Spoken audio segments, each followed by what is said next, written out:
Hello everybody, welcome back to Bootstrap Workbench. Today I wanted to talk a little bit more about antennas. Y'all have asked, and so here is the update.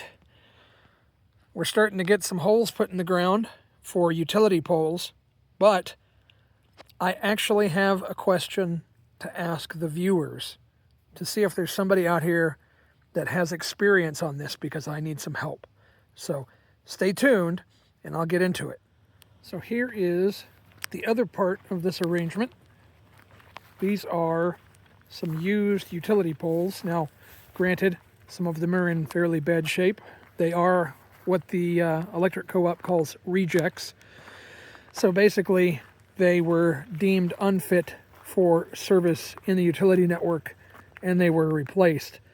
And after talking to the crew that was out here installing my service recently, and by recently I mean last year, they said that when they're in the area working rejects, they hate to haul them back to the yard, which is like 40 miles from here.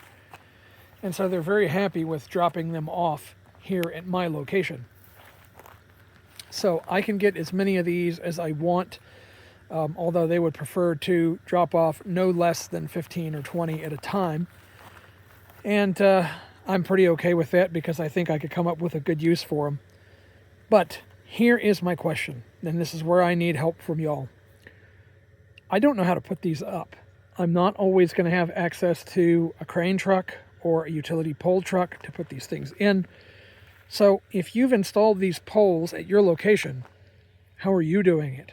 I've seen photos of old lineman crews, old black and white photos, where they walked them up into place by hand. But that looks like a very, very dangerous type of job. And so I feel like I either have to do this a dangerous way, or I have to get a crane in here to help me out. But I'm soliciting you to see if there's another way to get this done. So if you've done this before and you've had good luck, or you've had bad luck even, put it down in the comments below. Let me know, and then I'll see if we can work those suggestions out here and get some work going on this stuff. Thanks for tuning in today, and I know it's a short one, but we'll see you next time.